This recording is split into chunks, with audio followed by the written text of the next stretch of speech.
Bueno, la verdad es que conversar con Julio César Valentín es algo fuera de serie, compadre. Y fuera de cámara todavía hay más, diríamos, entusiasmante.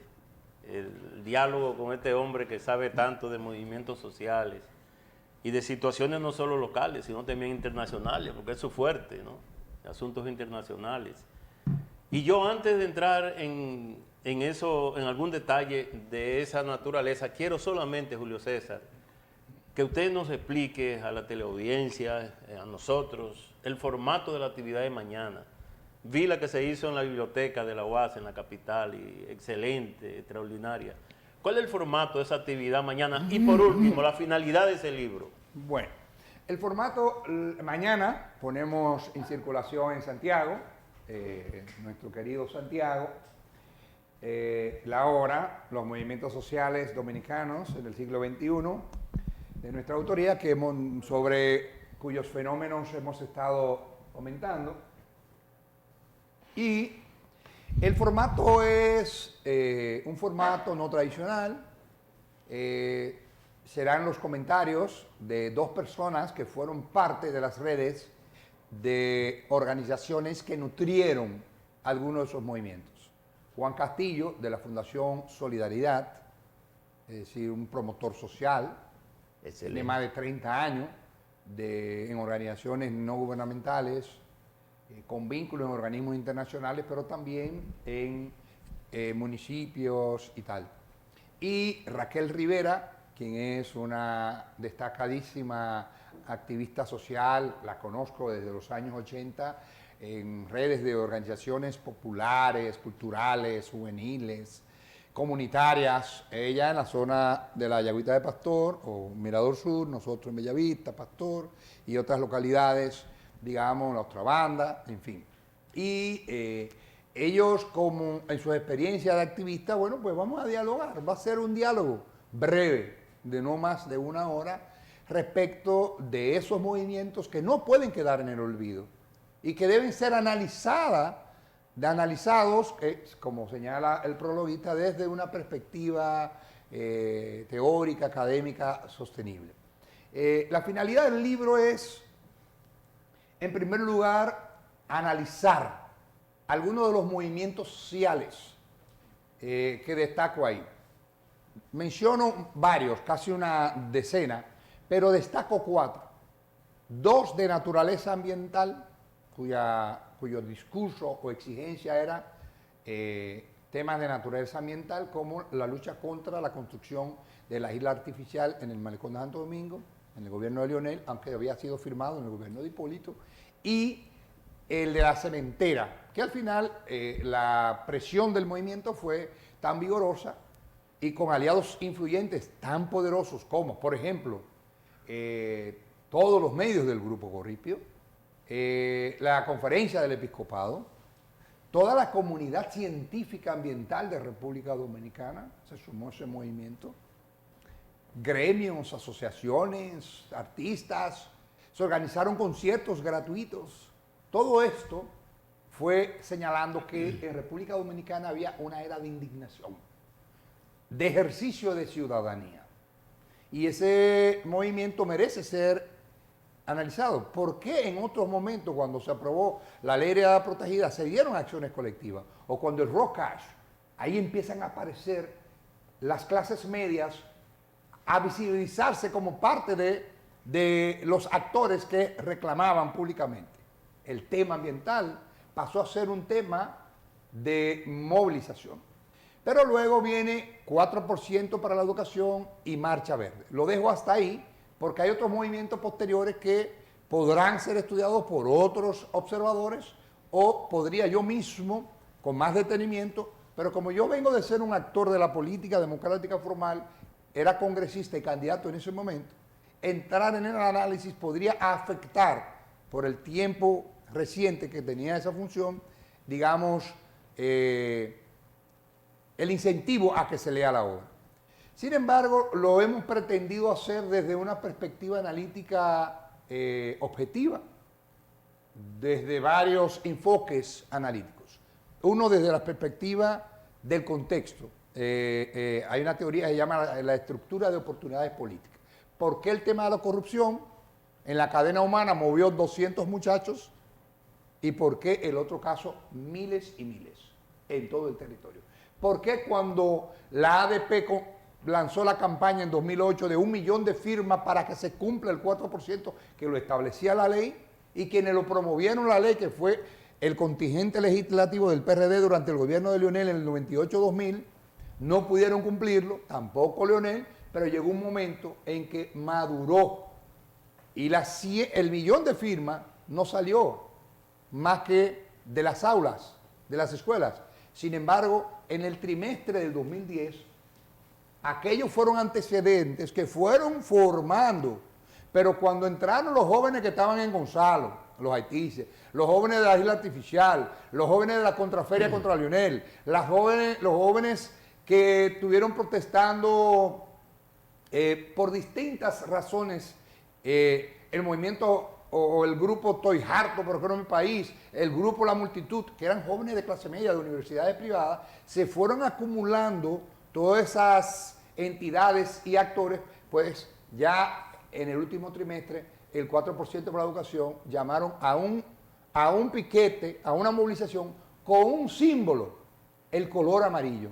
Y fueron 200 personas, pero fue reprimida.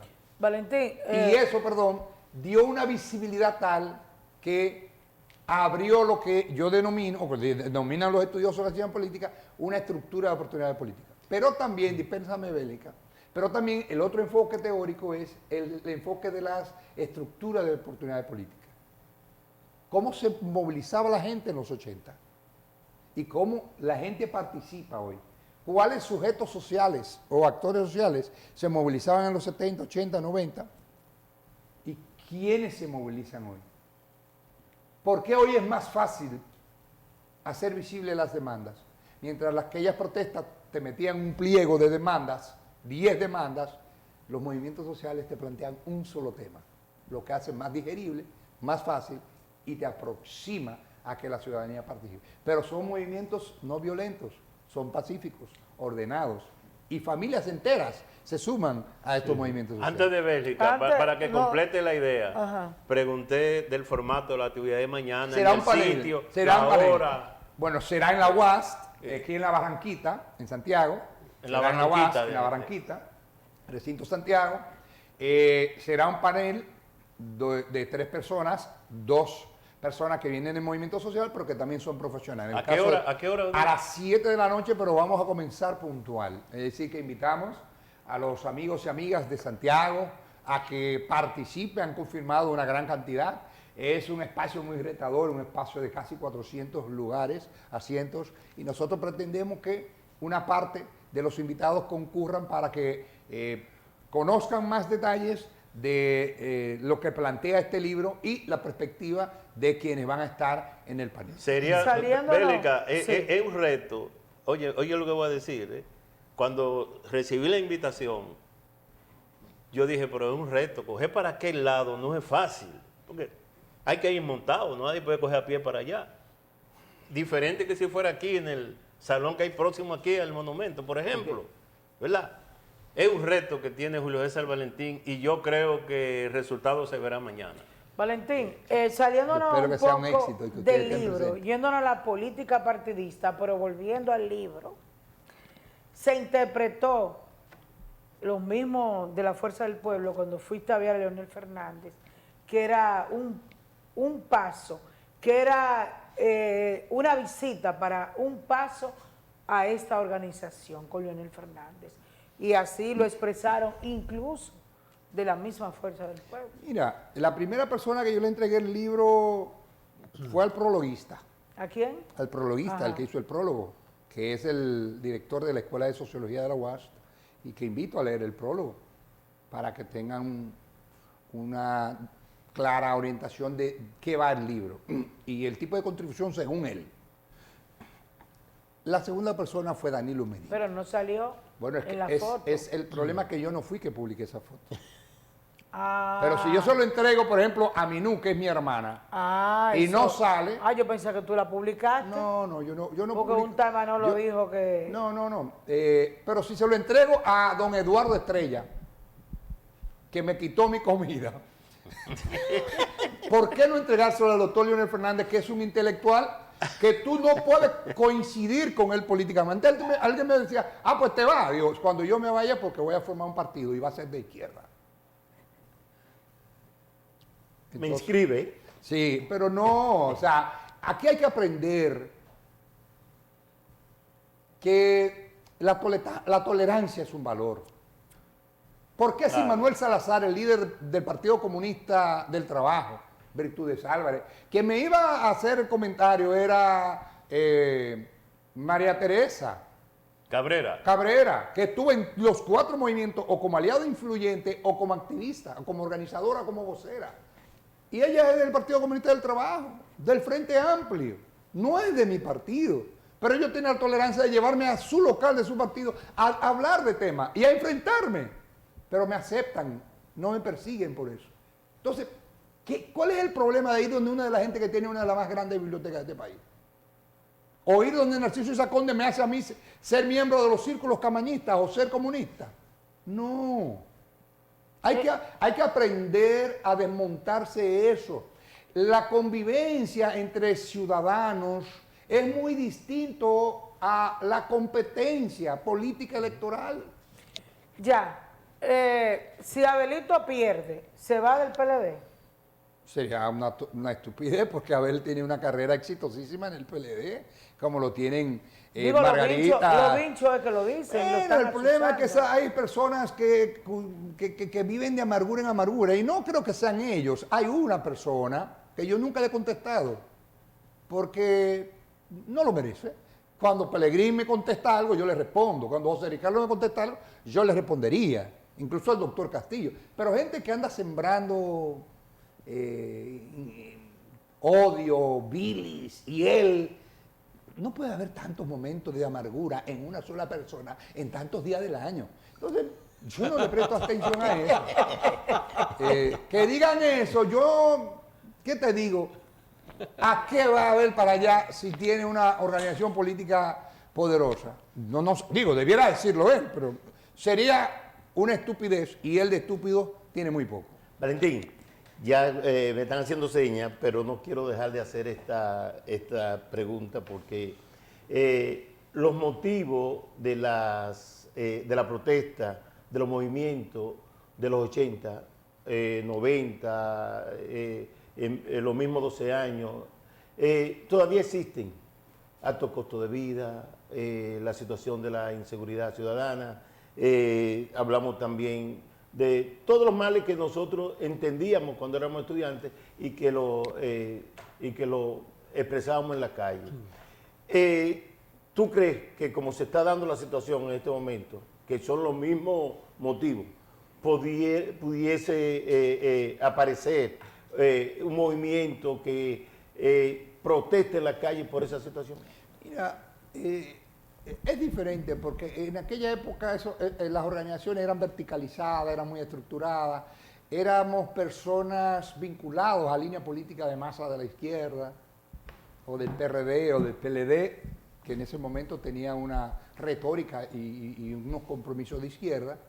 Sin embargo, estos movimientos, aunque aparecen figuras políticas, pero no hay un vocero, no hay una estructuración, no hay una elección, nadie sabe quién era el líder o los líderes de 4%, ni de Marcha Amarilla, ni de nada. Por eso yo te hago un desglose de una serie de actores y de redes de organizaciones amplísimas que le llamo actores y aliados influyentes. Entonces, lo que digo es en el libro que los gobiernos deben entender que el juego ha cambiado. Las reglas han cambiado, la forma de la gente expresar sus ansiedades y enojos ha cambiado, y por tanto tiene que cambiar la capacidad de procesar las aspiraciones y las angustias ciudadanas, las demandas, para tratar de darle respuesta lo más eficaz y prontamente, lo más apropiadamente. No chocarlos, no reprimirlos, sino entender por qué habla la calle. La calle tiene voz. Entonces, si las calles tienen voces, Los gobiernos deben entender que deben actuar con mucha habilidad. La gente decía, pero que Valentín criticó al PLD. No, es que el PLD gobernaba en ese momento.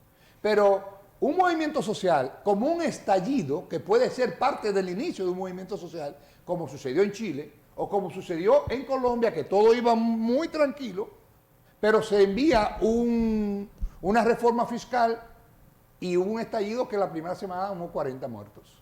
Todavía hay desaparecidos. Pero lo propio pasó en Chile. En Chile, un gobierno que saca 40 millones de personas de la pobreza a clase media, el aumento de 2 pesos, para poner algo insignificante, al precio del transporte público, generó un estallido que terminó erosionando tanto la estructura de poder que cayó Dilma. Es un proceso tonto, pero lo propio pasó en Chile con Piñera. Lo propio pasó, puede pasar en cualquier gobierno. Le pasó a Correa. Un gobierno tan popular que seguidamente venía de éxitos en éxitos. En Ecuador. En Ecuador, de crecimiento económico, mejora de las condiciones de vida de la gente, reducción de las desigualdades, y un solo día tomó una decisión de modificar un aspecto de la seguridad social, y el mismo movimiento que lo había apoyado se lanzó a la calle. Gracias, y Valentín. casi le llegó al palacio. Es decir, es que los gobiernos, las masas no son de nadie. Por tanto, los gobiernos deben saber que hoy tuviste el voto, pero no tienes un cheque en blanco. Tienes que actuar con cuidado. Muchísimas gracias. Gracias a ustedes. Valentín, Julio César Valentín ha estado con nosotros hablándonos acerca de su más reciente producción literaria y que mañana será puesta en circulación aquí en Santiago de los Caballeros, recordando que es a las 7 de la noche en la biblioteca de la Universidad Autónoma de Santo Domingo, Recinto Santiago. Pero en la Barranquita, porque alguna gente cree que es aquí en la 16 de agosto, es en la Barranquita. Exactamente, en la Barranquita. Preguntarle a Valentín finalmente si es una invitación abierta. Percibo que hay muchos que recibieron su invitación. Yo no he recibido la invitación, pero quiero estar presente. ¿Tú no la has recibido? Pues No la recibí. un fallo grande de mi parte.